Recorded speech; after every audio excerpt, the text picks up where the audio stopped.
Don't be awkward, don't be awkward, don't be awkward, don't be awkward, don't be awkward. Oh. How's it going? I'm Michael, and you're watching the Death Cab Stories YouTube channel. Hey, I'm Michael. I run Death Cab Stories with my partner Jasmine. We've been doing it for a few years now, and I just want to say welcome to the dungeon that is my St. Louis basement. You might be wondering, oh, Michael, is that mold behind you? And I say, yeah, probably. Is that flaking paint? Is that lead? Are you going to be okay? And I say, it's just a prop. It's actually not that serious. Anyway, so I wanted to dip my toes into this YouTube thing. Before it was just, I was just flipping through our books just to show people on our itch.io, like, what was in the book. It was, like, the best way to do it. However, I've been getting into a mood where I'm like, man, I want to show, like, the process of how I do my kit bashes and how I build my terrain and then going to events. This year, I've had an amazing time going to Adepticon and then going to Beefy Wizard Con in Madison. And all of these small, community-grown DIY little events for weirdos in the tabletop community. So Death Cab Stories is run by myself and my partner Jasmine.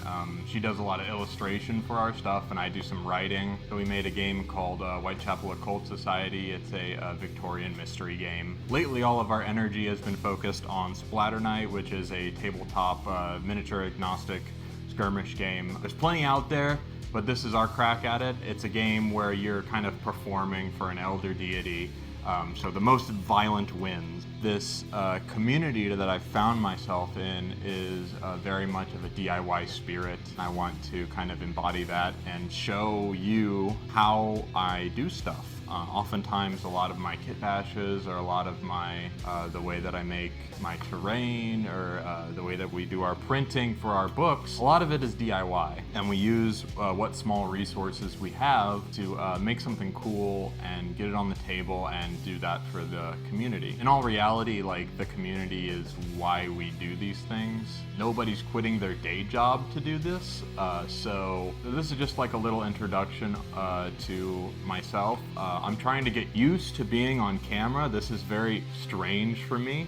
I'm a pretty anxious person normally. If you've met me at cons, you'll know that I'm like, yeah, I'm a little nervous.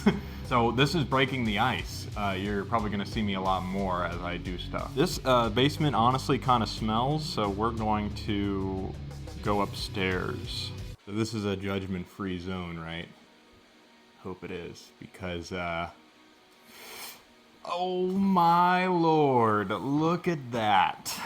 I'm pretty embarrassed to say that the desk has reached capacity for how messy I can handle it, honestly. I'm sure a bunch of you can relate to this monstrosity of a hobby desk. It's insane, and it's not even the whole thing. I mean, it just keeps going over here, and it just keeps going and going and going.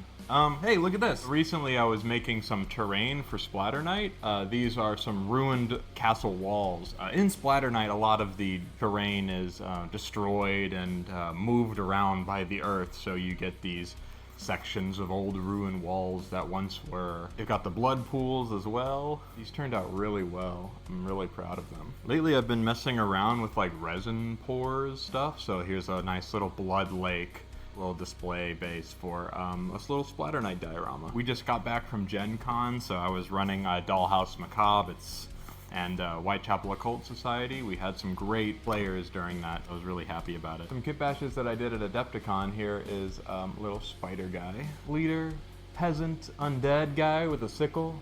Fighter with his freaky arm. So lately I've had an affection for like old metal miniatures, and Ral Partha keeps poking up their head at every con that I go to. They were at Adepticon, they were at Gen Con, and I find myself digging through the pewter and buying miniatures. This is actually a Merlin miniature that I got from him at Adepticon, just out of his backpack. So thank you, Merlin, for this. Kit bash that I did at Beefy Wizard. Hello, I'm currently standing in the most echoey part of the house for maximum reverb. thanks for watching the video, and we'll see you soon.